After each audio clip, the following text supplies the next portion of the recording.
Hello everyone and welcome back to our new video. Well, if you are running Facebook or IG ads, installing the MetaPixel on Squarespace is critical for tracking conversions.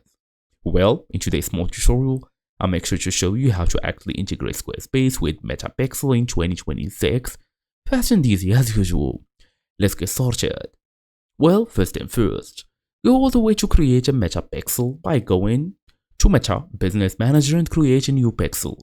Then make sure you copy the pixel ID, your unique MetaPixel ID.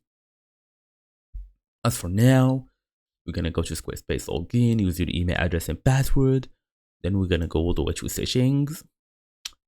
As you see, we have multiple options. We have third-party tools here, connected account, extensions. We have marketing here, MetaPixel and ads.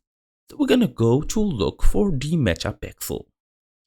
Just tap MetaPixel, then they're gonna give you a link here, then a pixel ID. So you should basically paste your pixel ID here into the Facebook pixel field, then save the changes.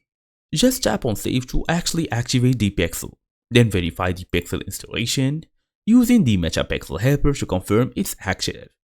And that's the main idea. As for small pro tips, pixel data may take like several hours to even appear. You should also use GTM for advanced event tracking. Avoid installing pixel code twice.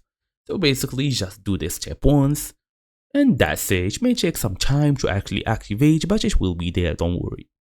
And that's it, so thank you all for watching, and I will see you all in the next video.